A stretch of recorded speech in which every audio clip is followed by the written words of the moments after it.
talk about the milk of human kindness, this Good Samaritan Act started at 5 o'clock in the morning, and they've got 700 pints to deliver before they're done.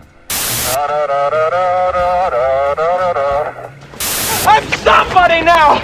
Millions of people look at this book every day! Nostalgia is a hell of a drug. After watching these 25 things, you'd understand why baby boomers want to go back to the 1950s and 1960s. Let's explore.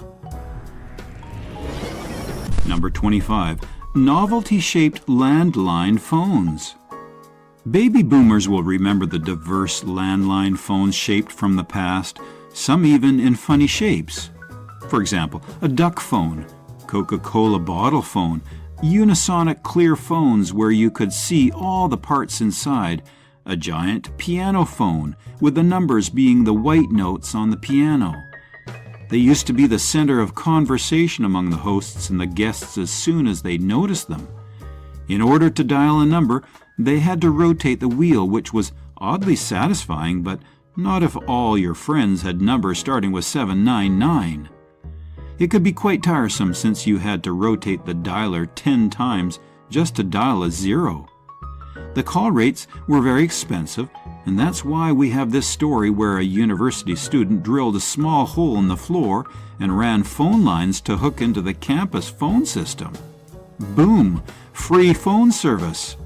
And then there was the guy who was spending 3 hours a day long distance calling his girlfriend. Hope he didn't lie to his girlfriend about paying the bill. Number 24. Milkman and milk machines. There's a joke from the 1970s and 80s. I don't look like my mother. I don't look like my father. I look like a milkman. And yes, I do look like a milkman. If someone didn't resemble their parents physically, they would humorously suggest they resemble the milkman instead. Golden were the days when boomers had milk delivered to them until the early 1980s. Looking back, it's cooler to think about how quaint it is now. It seemed normal to them. The milkman would drop off glass bottles of milk in a cooler box by the front door, along with a note asking if there were any specific dairy products needed for the next day. There was just something about home-delivered chocolate milk that made it different. Wish this was still around. Furthermore, there would be a milk machine or two within a 5-minute walk of most houses in the city. People would drop 25 or 35 cents in a milk machine, and out comes a quart of ice-cold milk. Most of Buffalo's milk machines disappeared between the late 1970s and mid-1980s. When boomers describe milk machines to other Xers, they look at them like they are crazy. Number 23. Wearing leisure suits. Baby boomers would remember leisure suits were everywhere. People would wear them to churches, schools, and parties. Some people would wear them in their wedding because it was their only suit. They had to be mindful while taking food or something because if you spill anything, it would be repelled immediately by that fabric. It was not exactly a breathable fabric and was not recommended to smoke while you were wearing them because they'll burst into flames. Some baby boomers feel embarrassed when they talk about their childhood leisure suits. However, those that wore them can now at least legitimately claim they had no choice since it was their parents' call. Gen Zs would mind it, but leisure suits should be making a comeback any day now. Number 22. Black and white TV. It is debatable, but the 1960s were really an amazing time to be a kid. Imagine getting back home from school and seeing this historic moment when a news station switched from black and white to color TV on air. If you ask a boomer if they miss the old black and white TV, that's a little like asking if you miss your last headache. It is because they had to get up and adjust rabbit ears or using pliers to change the channel because the dial had broken, or arguing siblings over what to watch on the 4 channels we got because we only had one TV in the house. Justice for the actors who had to put blue lipstick and red eyeshadow for extra contrast. Watching sports was annoying because they couldn't differentiate between the players. What's more, they couldn't tell if it was blood or motor oil on murder mystery shows. However, Color film didn't match black and white film stock for nuances in shade and most especially in low light and high contrast. In some genres, the black and white was king. Amazing days they were. Number 21. SNH Green Stamps. Green stamps were the best. SNH Company would give green stamps to customers when they purchased goods at participating retailers based on the amounts the customers spent. The goods mostly contained grocery stores, gas stations, and the like. Customers were also given books into which the stamps could be pasted. There were catalogs featuring items for which the green stamps could be redeemed, specifying the number of stamps required for each. When the customer saved enough books of stamps, they could turn them in for catalog items. It doesn't look fun to the new generation, but boomers used to sit around all night sometimes and just lick stamps and books. They weren't allowed to say, "We are bored." In the summer, they could always pick potato bugs. In the winter, they could paste green stamps and books and look at the catalog. Baby boomers would remember everyone started focusing on buying a colored TV using the green stamps as soon as it was out on the market. Number 20. Gaming and trading vintage cards. Baby boomers, can you guess the superhero shown in the following vintage Marvel game card from the 1970s? Daredevil, Surfer, and Ghost Rider are a few of them. Boomers played with these a billion times when they were young. While some people have preserved these classic card sets, it would be fantastic to see them reintroduced for a new generation of collectors. Moreover, does anyone remember putting baseball cards in your spokes? Well, if they had any Yankees cards, those always went in the spokes. Let us unlock our memories by presenting these wacky packages trading cards from Topps. These were like the Mad magazines of trading cards. Everyone was putting them in photo albums. You might also remember the ones which were very hard to find. Some baby boomers would give money to a classmate during recess to buy them some if they were not available at a local shop. In a way, it was their first drug deal. It was the best decade ever. Number 19. CB radio and BBS.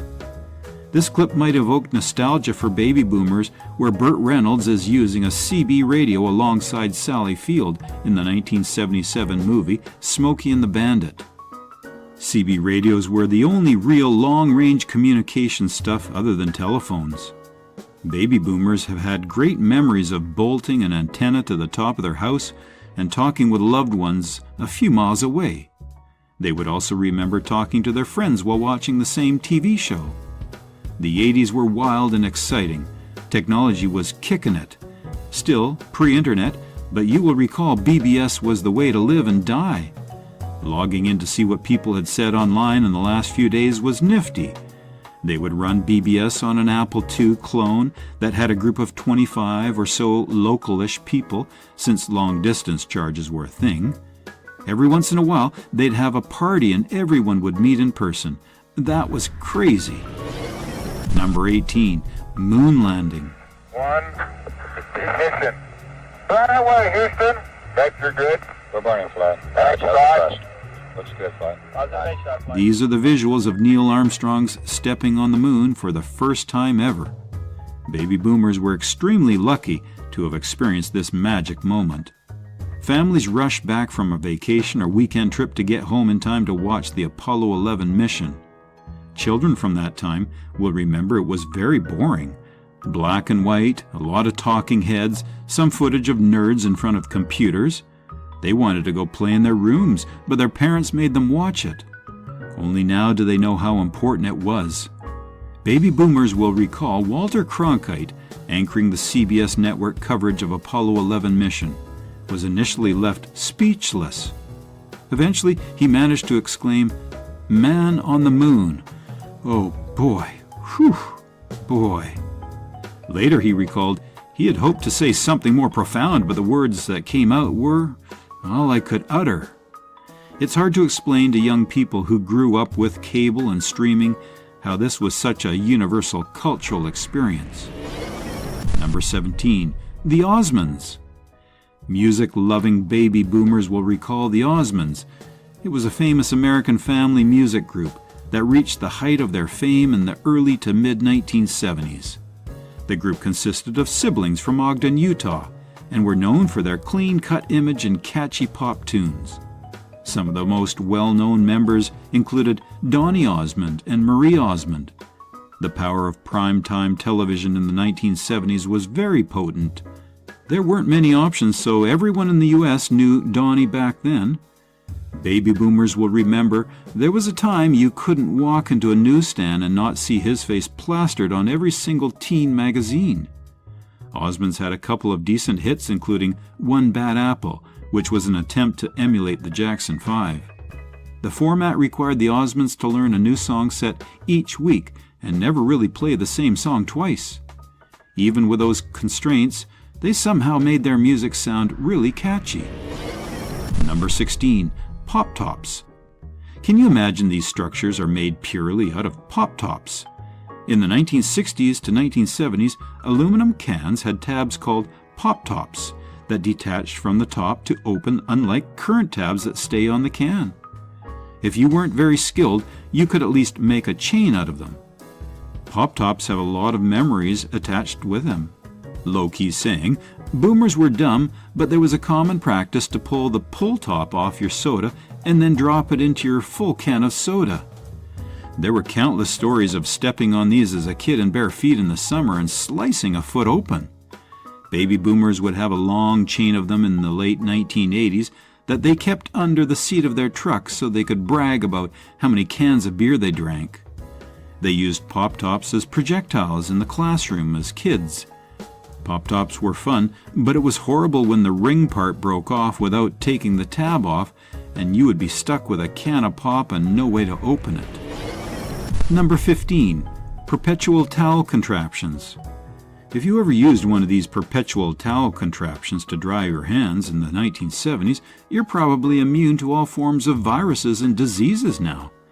And if you were old enough to wash your hands in a gas station in the 1970s, you probably were alive in the 1960s and maybe the 1950s, when the race of superhumans was trained. You drank out of hoses, played outside, rode bikes without helmets, and walked to school. Superhumans, I tell you. Though nowadays, these towel contraptions get quite some hate for being unhygienic and inefficient, which we don't understand. If you pull the towel before you wipe, you get a fresh section of towel that's been laundered and sanitized.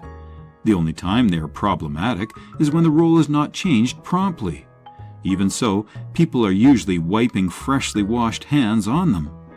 Most of us likely share a hand towel in our bathrooms at home anyway. Number 14. Phone books. Back in the 1970s, phone books were everywhere. Usually there were 3 of them, white pages, yellow pages, and a smaller local book full of ads were delivered in plastic bags to our door faster than we could unwrap them. Phone books would also have a map in the back of the area it covered. If you bake a phone book in the oven at 350 for a few hours, then you can easily do the strongman trick of tearing one in half with your bare hands. And not just that, but delivering phone books was also pretty common among young people looking for a job. They would grab as many books as possible and go up and down the streets that were marked by codes, so no one was duplicating a run. Townhouses were a good deal since the doors were close together, less driving every 100 feet. Some people would team up, 2 or 3 guys in a pickup truck. Number 13. Newspapers giving out people's addresses. Back in the days, it was normal for newspaper companies to give out people addresses in their newspapers. In fact, in small towns, newspapers used to list who visited who for the weekend. Apparently it was news for them. There used to be a weekly newspaper full of "The so-and-so family entertained out-of-town guests from Oregon over the weekend" announcements. And if one of the local farmers lost a couple of cows, it made the paper. We always joked that everyone in town never used turn signals when they drove because everyone already knew where they were going. It was somewhat true. One could say it was the Facebook of our grandparents. Due to this, some people would always get flooded with congratulation cards and notes from complete strangers. There was an option to be unlisted, but very few people did that, and you had to specifically request it. Back then, it was always weird when you would look someone up and their name not be in there, wondering what they are hiding. Number 12. Rolled up newspapers. Something that many baby boomers will remember finding on their porches, along with their milk and other dairy products from the Milkman, would be rolled up newspapers. Back then, these newspapers, which often came early in the morning and late in the afternoon, were the only source of daily news. Many baby boomers would miss reading the newspaper, especially the Sunday New York Times, which was hours of enjoyment, best read with coffee, bagels, and cream cheese. They would then fold their paper if they were on the L. It just made for a nice slow approach to the day. Baby boomers would have time spots in their day that were solely for reading the newspaper. Even though the package of the news that the newspaper gave you was nowhere near as complete as what you can get online, you didn't have to hunt for it. Folding and reading the newspaper was also an art form, especially if you were a commuter. There were proper ways to do it to avoid annoying the peeps next to you. Number 11. Banana seat bicycles. The banana seat bicycles were a must-have for cool kids in the 1960s. It was the only bike that could easily transport 4 kids at once, one sitting on the handlebars, one sitting to pedal and steer, and 2 sitting on the banana seat. In these bicycles, the gear shifters were located on the top tube instead of the handlebars, for which they earned the notorious name castrators, having injured many kids during accidents. It was only in the late 1970s that gear shifters on top tubes were banned and were moved up to the handlebars. Often kids used to cut off old forks and get them welded onto the ends of the existing ones to make legit choppers. Some would just drill them and bolt them on. And they had to have the extra long 3 feet sissy bar directly behind the banana seat for the kids that needed to hang on to something while getting a ride up to the convenience store for icy and some now and laters. Number 10. Print encyclopedias. Back in the 1960s and 70s, in the days when there was no internet, printed encyclopedias were the gateway to vast worldly knowledge for students and common people. Students would read them every time they had a paper to do, while others would read them for fun when they were bored. For students, these encyclopedias were the go-to sources of information, and some would even copy word for word.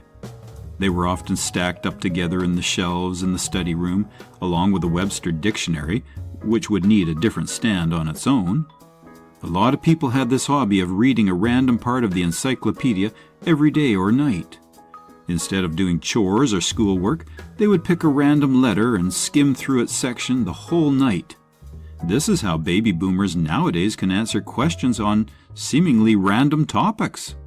Though it was also important to have encyclopedias that were up to date. Some were so obsessed with reading encyclopedias that they would ignore class and instead read every day, oftentimes getting into trouble later and scolded by frustrated teachers. For others, reading encyclopedia has spurred their love of knowledge and reading, and it has made all the difference in their life. Some students would use encyclopedias that were a decade out of date and used outdated terms and concepts, or were just completely wrong, leading to losing points for incorrect information. Number 9. DriveIn Movies. In the 1960s and 70s, drive-in movies were all over the place. Mums and dads would scour the entertainment section looking for the best double or triple feature. Most drive-ins had concession stands for popcorn, soda, hot dogs, and candy. Many times, we would bring our own sandwiches and snacks and load up the ice chest and store brand sodas for like 8 for $1. There was a playground in front of the screen where kids would go during intermission. Nothing like John Wayne or Clint Eastwood westerns up on the big screen. Watching drive-in movies would be one of the favorite pastimes of many baby boomers in the 1960s and the 70s, and lucky were those who grew up with 10 or 15 minutes away from their house. They would be there every weekend, and this would be pretty much the only thing to do in the summer nights of the 1960s. There were many teenagers, too, in the 1960s, who would often sneak out, sometimes busted without their parents knowing, and take the car to watch a drive-in movie. In high school, we would cram as many as we could fit in the trunk of a 1969 Delta 88. Someone else would smuggle in the case of Lowbrow or Colt 45. Some people also had one of those vans with a seat that would fold down into a queen-size bed. They used to back up to the screen and lay the bed down. Some dads used to put their children in the trunk of the car to save on admission. Number 8. Vinyl records. Before music became a digital stream of ones and zeros, it was a physical experience. With their grooves and warm analog sound, vinyl records were treasures to be held and enjoyed. The album artwork was a work of art in itself, hinting at the sonic journey within. The gentle crackle as the needle settled was a prelude to a symphony, and flipping to side B was a ritual that demanded your full attention. But the experience didn't end there. Remember the thrill of rifling through a record store? Fingers flipping through album covers, searching for that perfect find? It was a treasure hunt, and each discovery felt like striking gold. And who could not forget the liner notes? Those little booklets tucked inside the album jacket were a source of endless fascination. They provided a glimpse into the artist's world, with lyrics, personal stories, and sometimes even handwritten thank yous. It was a level of connection that digital downloads could never replicate. For many baby boomers, vinyl records weren't just about the music. They were a social experience. Friends would gather around the turntable, sharing favorite tracks and debating the merits of different bands. Record collections were a point of pride, and each album held memories of a particular time and place. Vinyl was more than just a medium. It was an experience, a ritual, and a communal activity that brought people together. It was a time when music wasn't just heard, but felt, shared, and cherished. Number 7. Talking to an operator. Do you remember the days when making a phone call meant talking to a telephone exchange operator first? For many baby boomers, their first encounter with a rotary phone and an operator was a bit of an adventure, and sometimes even a little scary. Picture this. It's the 60s. As a child, you eagerly pick up the receiver on your family's rotary phone, thinking it might work like a telegraph. You start clicking the little button where the handle rests, trying to mimic the rhythm of your grandmother's phone number. Suddenly, out of nowhere, an operator's voice crackles to life on the other end. Startled, you panic and hang up immediately. It was an unexpected, nerve-wracking moment that left many kids of the era in a tizzy. But that's not all. Many baby boomers quickly learned that if you pick up and hang up a phone repeatedly, it could trigger an emergency response from 911 dispatchers. Talk about unintended consequences. Now, let's dive into the world of telephone operators. Each operator had a plug board, with each board connected to a single subscriber line. When you picked up the phone, a little lamp on their board would light up. You could also ring the phone to make the lamp blink. The operator would then plug their headset into your line to speak with you. You'd tell them who you wanted to call, and they'd manually connect your line to the recipient's line using a wire. It was like a magical connection happening right before your eyes. They could even ring the line for you. Operators had lines linking them to neighboring operators, making it possible to connect you to people in different neighborhoods. Some operators in the city even had connections to other cities or across the country, making long-distance calls possible. Number 6. Sears before Amazon. Put on your Sunday best, kids. We're going to Sears. If you're a baby boomer, that line from The Brady Bunch probably brings back a flood of memories. Most also always wanted to recreate that scene in a Sears store. Sears' catalog in the 1960s was equivalent to the Amazon of today.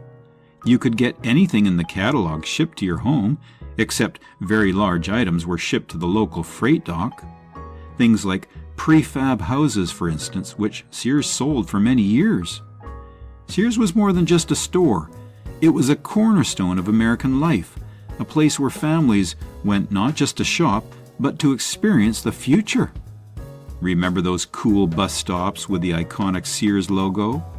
They weren't just bus stops, They were landmarks. And who could forget the Sears credit accounts? For many baby boomers, their Sears credit card was their first step toward financial independence. It helped them establish credit and eventually buy their first homes. Eventually, phone orders were accepted, and by 1989, they had a 1-800 number. You could use your credit card or your Sears card, which was a Sears credit account. But Sears wasn't just about buying things, it was about building careers. Many baby boomers started their working lives at Sears, buying their first uniforms there, moving on to Levi's 501s, and eventually working part-time in various departments while attending college. And the best part? Even part-timers enjoyed full-time benefits. Number 5. Five and Dime. There's nothing quite like the old stores of the past. Our world is now consumed by Targets and Walmarts. But a few decades ago, life was a lot simpler. Five and Dime stores sold the best variety of inexpensive household items. From candy and toys to housewares and notions, these stores offered a little of everything. For baby boomers, it was fun going downtown with their mom and grandma and having lunch there in the classic lunch counters. Imagine sitting there, the aroma of freshly made hamburgers, sandwiches, and hot meals wafting through the air. Open-faced sandwiches with sides of vegetables, hearty and satisfying, and for dessert, the sweetest pies and creamiest ice cream. It wasn't just a meal, it was an experience, a break from shopping, or a special outing just because. As a kid, it was fun for us because it was part of an expedition to downtown with our mom, and the proto-fast food served elsewhere was mostly burgers. Some Five and Dime stores catered to middle-class women shoppers, featuring lighter fare like chef salads, the diet plate, a burger without the bun, a scoop of cottage cheese and fruit salad, the elusive club sandwich, and of course, hamburgers with crispy fries. It was the only place in town to get such a variety. Back in the 1960s, Five and Dime stores were more than just retail spaces, they were social hubs. Children could be found browsing the toy section, eyes wide with wonder at the latest toy trucks, dolls, and board games. Meanwhile, parents explored aisles stocked with everything from sewing notions to gardening tools. Number 4. Jello salads. Picture this, a 1970s dinner party showstopper, a bizarre yet fascinating concoction of fruits, vegetables, and sometimes even tuna, all encased in a shimmering tower of gelatin. This culinary science experiment might have raised a few eyebrows, but it was devoured nonetheless. Baby boomers, brace yourself for a gelatinous trip down memory lane. Let's delve into the wonderfully weird world of Jello. This was an era where people dared to combine Jello with just about everything. Salads, ham, lamb, fruits, cheese, you name it. Creativity in the kitchen knew no bounds, resulting in a colorful array of jiggly wonders. From suspending fruits in a gelatin mosaic to crafting elaborate wobbly towers, these dishes were as much about visual spectacle as they were about taste. The obsession with Jello began with clever marketing. Initially, powdered unflavored gelatin was a dud, primarily used for savory applications. But the brilliant minds behind Jello reimagined it as a dessert by adding fruits. After World War I, when sugar was rationed, a dessert that didn't require extra sugar became highly appealing. This clever repositioning helped Jello find its way into households across America. In fact, the popularity of Jello salads was so high in the 1950s that the company began making flavors such as celery mixed vegetable and seasoned tomato. It was also widely popular to mix in mayonnaise for these Jello salads. Holiday gatherings were not complete without these gelatin masterpieces. Imagine a Christmas table adorned with a festive Jello mold, sparkling like a jewel. It wasn't just a side dish, it was a centerpiece, a conversation starter, and a testament to the culinary creativity of the era. Number 3. Getting mail more than once a day. In the nostalgic days of the early baby boomers, spotting the postman twice a day was a common occurrence. This practice now feels like a relic of the past, but until the 1950s, the United States Postal Service adhered to a schedule that involved delivering mail twice daily to homes. This frequent service was guided by Section 92 of the 1873 Postal Laws and Regulations book, a cornerstone of postal operations, as frequently as public convenience demanded. However, what constituted public convenience was left to the discretion of postmasters, introducing a degree of flexibility into daily mail practices. This rule essentially allowed postmasters to tailor mail delivery schedules based on the specific needs of their cities. The frequency of deliveries was closely tied to local business activities. Consequently, many cities opted for multiple daily deliveries, serving both residential and commercial areas. In some residential neighborhoods, mail was delivered 2 or even 3 times a day, reflecting a dedication to meeting the public's needs. Meanwhile, bustling business districts enjoyed a more rigorous schedule, often receiving mail 4 or 5 times daily. This approach aimed to ensure that businesses operated at peak efficiency, aligning with the interpreted notion of public convenience in a commercial context. In the 1960s, families eagerly awaited the postman's second visit, often gathering around the mailbox in the afternoon to see if a letter from a loved one or an eagerly anticipated package had arrived. For children, it was a daily adventure, racing to greet the postman and perhaps receiving a smile or a kind word in return. Number 2. The twist dance. Let's imagine as we look back on the vibrant electric era of the 1960s, where rock and roll reverberated through the airwaves and teenagers eagerly sought to break free from tradition. In this atmosphere of rebellion and revolution, the twist dance emerged not merely as a consequence of dynamic moves, but as a potent symbol of liberation and self-expression.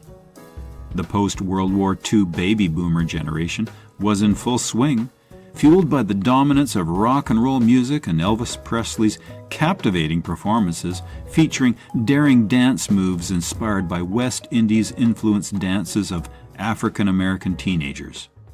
Urban youth infused swing dance with their own flair, forging a new mode of personal expression on the dance floor. Television played a pivotal role in catapulting the twist dance into mainstream culture. Local stations, keenly targeting teenage audiences, aired programs designed to captivate young viewers. Shows like Bandstand, hosted by Dick Clark, became iconic platforms that showcased the latest dance crazes to millions of viewers nationwide. Then, in the early 1960s, Chubby Checker's rendition of the twist dance exploded onto the global stage. With its infectious beat and simple yet captivating movements, the twist dance swiftly became a worldwide sensation. Suddenly, everyone from teenagers to parents embraced the joyous craze of the twist, reveling in its exuberant spirit. So, the next time you hear the familiar strains of the twist, don't hesitate to join in and let your body sway to the rhythm. Embrace the spirit of freedom and self-expression that defined an era with the timeless invitation, "Come on, baby, let's do the twist." Number 1. Macrame. In the groovy 1970s, if it could be knotted, it was macrame. The art of macrame wasn't merely a craft, it became an all-consuming passion for the baby boomer generation. Whether it adorned plant holders, wall hangers, or even clothing, it seemed that rope had replaced traditional yarn in our creative endeavors. Macrame's allure lay in its simplicity and versatility. Armed with just strings and a touch of patience, one could fashion almost anything imaginable. Beyond mere decoration, macrame became a testament to the boundless creativity and counterculture spirit of the 1960s, transforming ordinary materials into extraordinary works of art. Interestingly, the macrame craze of the 1970s wasn't confined to that decade alone. It shared its popularity with the much earlier Victorian era, a stark contrast to the era's typically restrained aesthetic. Picture a corseted Victorian lady dancing at Studio 54, a whimsical image indeed. During the 1970s, macrame items were everywhere. They adorned ceilings, graced the arms of fashionable ladies, served as avant-garde clothing, and proudly decorated home entrances. Each piece symbolized the era's embrace of free-spirited creativity and the do-it-yourself ethos. For many, it wasn't just about making art, it was a communal activity that brought friends and families together. The process of knotting and weaving became a form of meditation, a way to unwind and express oneself in a tumultuous time. Individuals shared techniques and patterns, sparking innovation and inspiring new designs. As macrame gained popularity, it transcended mere craft to become a cultural phenomenon. It embodied the era's rejection of mass production and conformity, offering a handmade alternative that celebrated individuality and self-expression. These are the 25 things only baby boomers will remember. Comment below if you're nostalgic about a memory we didn't mention here. Don't forget to like, share, and subscribe. Hippity hoppity, hippity hoppity, hippity hopping over hill and